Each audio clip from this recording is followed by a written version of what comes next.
लीजिए सुनिए जयशंकर प्रसाद की लिखी कहानी इंद्रजाल। वाचन समीर गोस्वामी का है। गांव के बाहर एक छोटे से बंजर में कंजरों का दल पड़ा था। उस परिवार में टट्टू, भैंसे और कुत्तों को मिलाकर 21 प्राणी थे। उसका सरदार मैकू लंबी चौड़ी हड्डियों वाला एक अधेड़ पुरुष था। दया माया उसके पास फटकने नहीं पाती थी। उसकी घनी दाढ़ी और मूछों के भीतर प्रसन्नता की हंसी छिपी ही रह जाती। गांव में भीख मांगने के लिए जब कंजरों की स्त्रियां जाती तो उनके लिए मैकू की आज्ञा थी कि कुछ न मिलने पर अपने बच्चों को निर्दयता से गृहस्थ के द्वार पर जो स्त्री न पटक देगी उसको भयानक दंड मिलेगा। उस निर्दय झुंड में गाने वाली एक लड़की थी और एक बांसुरी बजाने वाला युवक। ये दोनों भी गा बजाकर जो पाते वो मैकू के चरणों में लाकर रख देते। फिर भी गोली और बेला की प्रसन्नता की सीमा न थी। उन दोनों का नित्य संपर्क ही उनके लिए स्वर्गीय सुख था। इन घुमक्कड़ों के दल में ये दोनों विभिन्न रुचि के प्राणी थे। बेला बेड़िन थी। मां के मर जाने पर अपने शराबी और अकर्मण्य पिता के साथ वो कंजरों के हाथ लगी। अपनी माता के गाने बजाने का संस्कार उसकी नस नस में भरा था। वो बचपन से ही अपनी माता का अनुकरण करती हुई अलापती रहती थी।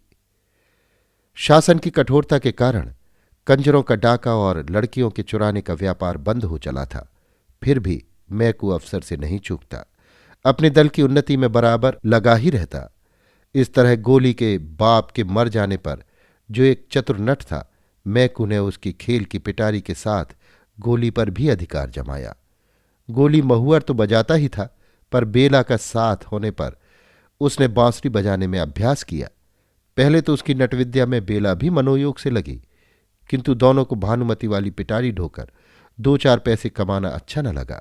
दोनों को मालूम हुआ कि दर्शक उस खेल से अधिक उसका गाना पसंद करते हैं। दोनों का झुकाव उसी ओर हुआ। पैसा भी मिलने लगा। इन नवागंतुक बाहरियों की कंजरों के दल में प्रतिष्ठा बढ़ी। बेला सांवली थी, जैसे पावस की मेघमाला में छिपे हुए आलोक पिंड का प्रकाश निखरने की अदम्य चेष्टा कर रहा हो, वैसे ही उसका यौवन सुगठित शरीर के भीतर उद्वेलित हो रहा था। गोली के स्नेह की मदिरा से उसकी कजरारी आंखें लाली से भरी रहती। वो चलती तो थिरकती हुई, बातें करती तो हंसती हुई, एक मिठास उसके चारों ओर बिखरी रहती। फिर भी गोली से अभी उसका ब्याह नहीं हुआ था। गोली जब बांसुरी बजाने लगता तब बेला के साहित्यहीन गीत जैसे प्रेम के माधुर्य की व्याख्या करने लगते। गांव के लोग उसके गीतों के लिए कंजरों को शीघ्र हटाने का उद्योग नहीं करते। जहां अपने सदस्यों के कारण कंजरों का वो दल घृणा और भय का पात्र था, वहां गोली और बेला का संगीत आकर्षण के लिए पर्याप्त था। किंतु इसी में एक व्यक्ति का वांछनीय सहयोग भी आवश्यक था। वो था भूरे। छोटी सी ढोल लेकर उसे भी बेला का साथ करना पड़ता। भूरे सचमुच भूरा भेड़िया था। गोली अधरों से बांसुरी लगाए अर्धनिमिलित आंखों के अंतराल से बेला के मुख को देखता हुआ जब हृदय की फूंक से बांस के टुकड़े को अनुप्राणित कर देता, तब विकट घृणा से ताड़ित होकर भूरे की भयानक थाप ढोल पर जाती। क्षण भर के लिए जैसे दोनों चौंक उठते। उस दिन ठाकुर के गढ़ में बेला का दल गाने के लिए गया था। पुरस्कार में कपड़े रुपए तो मिले ही थे, बेला को एक अंगूठी भी मिली थी। मैकू उन सबको देखकर प्रसन्न हो रहा था। इतने में सिरकी के बाहर कुछ हल्ला सुनाई पड़ा। मैकू ने बाहर आकर देखा कि भूरे और गोली में लड़ाई हो रही थी। मैकू के कर्कश स्वर से दोनों भयभीत हो गए। गोली ने कहा, मैं बैठा था, भूरे ने मुझको गालियां दी, फिर भी मैं ना बोला। इस पर उसने मुझे पैर से ठोकर लगा दी और ये समझता है कि मेरी बांसुरी के बिना बेला गा ही नहीं सकती। मुझसे कहने लगा कि आज तुम ढोलक बेताल बजा रहे थे। भूरे का कंठ क्रोध से भर्राया हुआ था। मैकू हंस पड़ा। वो जानता था कि गोली युवक होने पर भी सुकुमार और अपने प्रेम की माधुरी में विभल, लजीला और निरीह था। अपने को प्रमाणित करने की चेष्टा उसमें थी ही नहीं। वो आज जो उग्र हो गया, इसका कारण है केवल भूरे की प्रतिद्वंदिता। बेला भी वहां आ गई थी। उसने घृणा से भूरे की ओर देखकर कहा, तो क्या तुम सचमुच बेताल नहीं बजा रहे थे? मैं बेताल न बजाऊंगा तो दूसरा कौन बजाएगा? अब तो तुमको नए यार न मिले हैं। बेला, तुमको मालूम नहीं, तेरा बाप मुझसे तेरा ब्याह ठीक करके मरा था। इसी बात पर मैंने उसे अपना नेपाली का दोगला टट्टू दे दिया था, जिस पर अब भी तू चढ़कर चलती है। भूरे का मुंह क्रोध के झाग से भर गया था। वो और भी कुछ बकता, किंतु मैकू की डांट पड़ी। सब चुप हो गए। उस निर्जन प्रांत में जब अंधकार खुले आकाश के नीचे तारों से खेल रहा था, तब बेला बैठी कुछ गुनगुना रही थी। कंजरों की झोपड़ियों के पास ही पलाश का छोटा सा जंगल था। उनमें बेला के गीत गूंज रहे थे। जैसे कमल के पास मधुकर को जाने से कोई रोक नहीं सकता, उसी तरह गोली भी कम मानने वाला था। आज उसके निरीह हृदय में संघर्ष के कारण आत्मविश्वास का जन्म हो गया था। अपने प्रेम के लिए, अपने वास्तविक अधिकार के लिए झगड़ने की शक्ति उत्पन्न हो गई थी। उसका छुरा कमर में था, हाथ में बांसुरी थी। बेला की गुनगुनाहट बंद होते ही बांसुरी में गोली उसी तान को दोहराने लगा। दोनों वन विहंगम की तरह उस अंधेरे कानन में किलकारने लगे। आज प्रेम के आवेश ने आवरण हटा दिया था। वे नाचने लगे। आज तारों की क्षीण ज्योति में हृदय से हृदय मिले, पूर्ण आवेग में। आज बेला के जीवन में यौवन का और गोली के हृदय में पौरुष का प्रथम उन्मेष था। किंतु भूरा भी वहां आने से नहीं रुका। उसके हाथ में भी भयानक छुरा था। आलिंगन में आबद्ध बेला ने चीत्कार किया। गोली छटक कर दूर जा खड़ा हुआ, किंतु घाव ओछा लगा। बाघ की तरह झपट कर गोली ने दूसरा वार किया। भूरे संभाल न सका। फिर तीसरा वार चलाना ही चाहता था कि मैकू ने गोली का हाथ पकड़ लिया। वो नीचे सिर किए खड़ा रहा। मैकू ने कड़क कर कहा, बेला, भूरे से तुझे ब्याह करना ही होगा। ये खेल अच्छा नहीं। उसी क्षण सारी बातें गोली के मस्तक में छाया चित्र सी नाच उठी। उसने छुरा धीरे से गिरा दिया। उसका हाथ छूट गया। जब बेला और मैकू भूरे का हाथ पकड़कर ले चले, तब गोली कहाँ जा रहा है, इसका किसी को ध्यान न रहा। कंजर परिवार में बेला भूरे की स्त्री माने जाने लगी। बेला ने भी सिर झुकाकर इसे स्वीकार कर लिया, परंतु उसे पलाश के जंगल में संध्या के समय जाने से कोई भी नहीं रोक सकता था। उसे जैसे सायंकाल में एक हल्का सा उन्माद हो जाता। भूरे या मैकू भी उसे वहां जाने से रोकने में असमर्थ थे। उसकी दृढ़ता भरी आंखों से घोर विरोध नाचने लगता। बरसात का आरंभ था। गांव की ओर से पुलिस के पास कोई विरोध की सूचना भी नहीं मिली थी। गांव वालों की छुरी हंसिया और काठ कबाड़ के कितने ही काम बनाकर वे लोग पैसे लेते थे। कुछ अन्य यों भी मिल जाता। चिड़ियां पकड़कर, पक्षियों का तेल बनाकर, जड़ी बूटी की दवा तथा उत्तेजक औषधियों और मदरा का व्यापार करके कंजरों ने गांव तथा गढ़ के लोगों से सद्भाव भी बना लिया था। सबके ऊपर आकर्षक बांसुरी जब उसके साथ नहीं बजती थी, तब भी बेला के गले में एक ऐसी नई टीस उत्पन्न हो गई थी जिसमें बांसुरी का स्वर सुनाई पड़ता था। अंतर में भरे हुए निष्फल प्रेम से युवती का सौंदर्य निखर आया था। उसके कटाक्षलस गति मधिर और वाणी झंकार से भर गई थी। ठाकुर साहब के गढ़ में उसका गाना प्रायः हुआ करता था। छीट का घाघरा और चोली, उस पर गोटे से ढकी हुई ओढ़नी सहज ही खिसकती रहती। कहना न होगा कि आधा गांव उसके लिए पागल था। बालक पास से, युवक ठीक ठिकाने से और बूढ़े अपनी मर्यादा आदर्शवादिता की रक्षा करते हुए दूर से उसकी तान सुनने के लिए, एक झलक देखने के लिए घात लगाए रहते। गढ़ के चौक में जब उसका गाना जमता तो दूसरा काम करते हुए अन्य मनस्कता की आड़ में मनोयोग से और कनखियों से ठाकुर से देख लिया करते। मैं को घाघ था, उसने ताड़ लिया। उस दिन संगीत बंद होने पर, पुरस्कार मिल जाने पर और भूरे के साथ बेला के गढ़ के बाहर जाने पर भी मैं को वहीं थोड़ी देर तक खड़ा रहा। ठाकुर ने उसे देखकर पूछा, क्या है? सरकार, कुछ कहना है। क्या? ये छोकरी इस गांव से जाना नहीं चाहती। उधर पुलिस तंग कर रही है। जाना नहीं चाहती? क्यों? वो तो घूम घाम कर गढ़ में आ जाती है, खाने को मिल जाता है। मैकू आगे की बात चुप होकर कुछ कुछ संकेत भरी मुस्कुराहट से कह देना चाहता था। ठाकुर के मन में हलचल होने लगी। उसे दबाकर प्रतिष्ठा का ध्यान करके ठाकुर ने कहा, तो मैं क्या करूं? सरकार, वो तो साँझ होते ही पलाश के जंगल में अकेली चली जाती है। वहीं बैठी हुई बड़ी रात तक गाया करती है। एक दिन सरकार धमका दें तो हम लोग उसे ले देकर आगे कहीं चले जाएं। अच्छा। मैं कुछ जाल फैलाकर चला आया। 1000 की बोहनी की कल्पना करते वो अपनी सिरकी में बैठकर हुक्का गुड़गुड़ाने लगा। बेला के सुंदर अंग की मेघमाला प्रेम राशि की रजत रेखा से उद्भासित हो रही थी। उसके हृदय में ये विश्वास जम गया था कि भूरे के साथ घर बसाना गोली के प्रेम के साथ विश्वासघात करना है। उसका वास्तविक पति तो गोली ही है। बेला में ये उच्छृंखल भावना विकट तांडव करने लगी। उसके हृदय में वसंत का विकास था। उमंग में मलयानिल की गति थी। कंठ में वनस्थली की काकली थी। आंखों में कुसुमोत्सव था और प्रत्येक आंदोलन में परिमल का उद्गार था। उसकी मादकता बरसाती नदी की तरह वेगवती थी। आज उसने अपने जूड़े में जंगली करौंदे के फूलों की माला लपेटकर भरी मस्ती में जंगल की ओर चलने के लिए पैर बढ़ाया तो भूरे ने डांट कर कहा, कहाँ चली?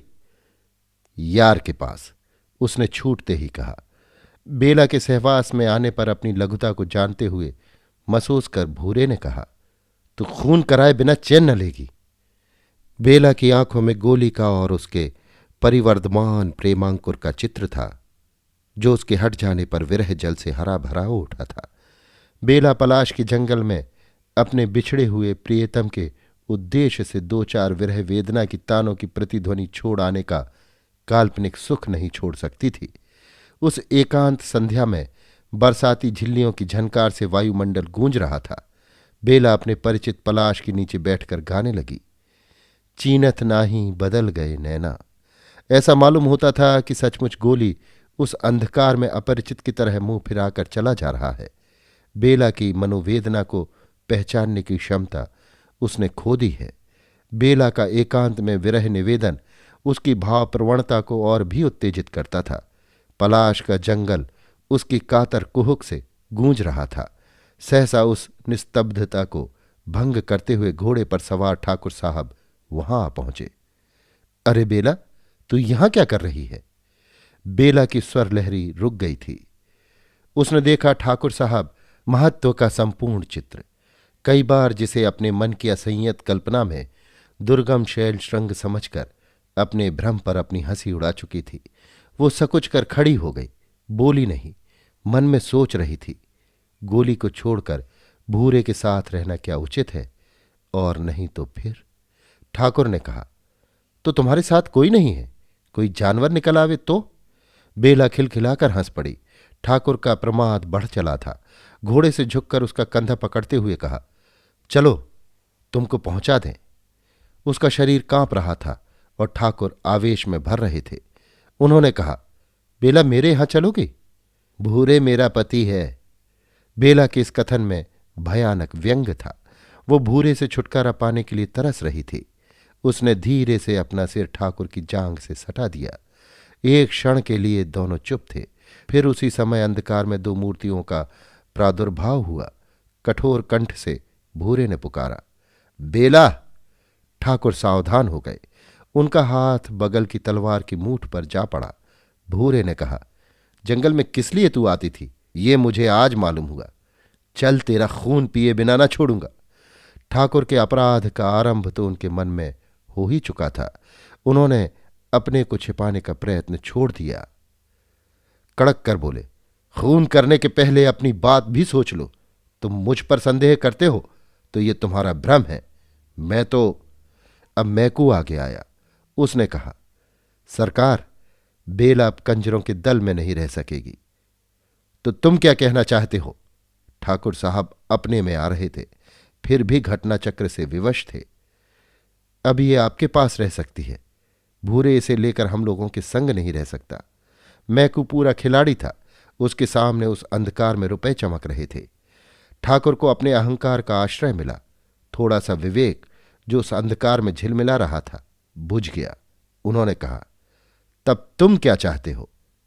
1000। चलो मेरे साथ, कहकर बेला का हाथ पकड़कर ठाकुर ने घोड़े को आगे बढ़ाया। भूरे कुछ भुनभुना रहा था, पर मैकू ने उसे दूसरी ओर भेजकर ठाकुर का संग पकड़ लिया। बेला रिकाब पकड़े चली जा रही थी। दूसरे दिन कंजरों का दल उस गांव से चला गया। ऊपर की घटना को कई साल बीत गए। बेला ठाकुर साहब की एकमात्र प्रेमिका समझी जाती है। अब उसकी प्रतिष्ठा अन्य कुल बधुओं की तरह होने लगी है। नए उपकरणों से उसका घर सजाया गया है। उस्तादों से गाना सीखा है। गढ़ के भीतर ही उसकी छोटी सी साफ सुथरी हवेली है। ठाकुर साहब की उमंग की रातें वहीं कटती हैं। फिर भी ठाकुर कभी कभी प्रत्यक्ष देख पाते हैं कि बेला उनकी नहीं है। वो न जाने कैसे एक भ्रम में पड़ गए। बात निभाने की आ पड़ी। एक दिन एक नट आया। उसने अनेक तरह के खेल दिखलाए। उसके साथ उसकी स्त्री थी। वो घूंघट ऊंचा नहीं करती थी। खेल दिखाकर जब वो अपनी पिटारी लेकर जाने लगा तो कुछ मनचले लोगों ने पूछा, क्यों जी, तुम्हारी स्त्री कोई खेल नहीं करती क्या? करती तो है सरकार, फिर किसी दिन दिखलाऊंगा, कहकर वो चला गया। किंतु उसकी बांसुरी की धुन बेला के कानों में उन्माद का आह्वान सुना रही थी। पिंजड़े की वन विहंगिनी को वसंत की फूली हुई डाली का स्मरण हो आया था। दूसरे दिन गढ़ में भारी जमघट लगा। गोली का खेल जम रहा था। सब लोग उसके हस्त कौशल में मुग्ध थे। सहसा उसने कहा, सरकार, एक बड़ा भारी दैत्य आकाश में आ गया है। मैं उससे लड़ने जाता हूं। मेरी स्त्री की रक्षा आप लोग कीजिएगा। गोली ने एक डोरी निकालकर उसको ऊपर आकाश की ओर फेंका। वो सीधी तन गई। सबके देखते देखते गोली उसी के सहारे आकाश में चढ़कर अदृश्य हो गया। सब लोग मुग्ध होकर भविष्य की प्रतीक्षा कर रहे थे। किसी को ये ध्यान नहीं रहा कि स्त्री अब कहाँ है। गढ़ के फाटक की ओर सबकी दृष्टि फिर गई। गोली लहू से रंगा चला आ रहा था। उसने आकर ठाकुर को सलाम किया और कहा, सरकार, मैंने उस दैत्य को हरा दिया। अब मुझे इनाम मिलना चाहिए। सब लोग उस पर प्रसन्न होकर पैसों रुपयों की बौछार करने लगे। उसने झोली भरकर इधर उधर देखा, फिर कहा, सरकार, मेरी स्त्री भी अब मिलनी चाहिए। मैं भी। किंतु ये क्या? वहां तो उसकी स्त्री का पता नहीं। गोली सिर पकड़कर शोक मुद्रा में बैठ गया। जब खोजने पर उसकी स्त्री नहीं मिली तो उसने चिल्लाकर कहा, यह अन्याय इस राज्य में नहीं होना चाहिए। मेरी सुंदर स्त्री को ठाकुर साहब ने गढ़ के भीतर कहीं छिपा दिया। मेरी योगनी कह रही है। सब लोग हंसने लगे। लोगों ने समझा ये कोई दूसरा खेल दिखलाने जा रहा है। ठाकुर ने कहा, तो तू अपनी सुंदर स्त्री मेरे गढ़ में से खोज ला। अंधकार होने लगा था। उसने जैसे घबराकर चारों ओर देखने का अभिनय किया, फिर आंख मूंद कर सोचने लगा। लोगों ने कहा, खोजता क्यों नहीं? कहाँ है तेरी सुंदरी स्त्री? तो जाऊं ना सरकार? हाँ हाँ, जाता क्यों नहीं? ठाकुर ने भी हंसकर कहा। गोली नई हवेली की ओर चला। वो निशंक भीतर चला गया। बेला बैठी हुई तन्मय भाव से बाहर की भीड़ झरोखे से देख रही थी। जब उसने गोली को समीप आते देखा तो वो कांप उठी। कोई दासी वहां न थी। सब खेल देखने में लगी थी। गोली ने पोटली फेंक कर कहा, बेला, जल्द चलो। बेला के हृदय में तीव्र अनुभूति जाग उठी थी। एक क्षण में उस दीन भिखारी की तरह जो एक मुट्ठी भीख के बदले अपना समस्त संचित आशीर्वाद दे देना चाहता है, वो वरदान देने के लिए प्रस्तुत हो गई। मंत्र मुग्ध की तरह बेला ने उस ओढ़नी का घूंघट बनाया। वो धीरे धीरे उसके पीछे भीड़ में आ गई। तालियां पिटी। हंसी का ठहाका लगा। वही घूंघट, न खुलने वाला घूंघट, सायंकालीन समीर से हिलकर रह जाता था। ठाकुर साहब हंस रहे थे। गोली दोनों हाथों से सलाम कर रहा था। रात हो चली थी। भीड़ के बीच गोली बेला को लिए जब फाटक के बाहर पहुंचा तब एक लड़के ने आकर कहा, इक्का ठीक है। तीनों सीधे उस पर जाकर बैठ गए। इक्का वेग से चल पड़ा। अभी ठाकुर साहब का दरबार जम रहा था और नट के खेलों की प्रशंसा हो रही थी। अभी आप सुन रहे थे जयशंकर प्रसाद की लिखी कहानी इंद्रजाल। वाचन समीर गोस्वामी का था।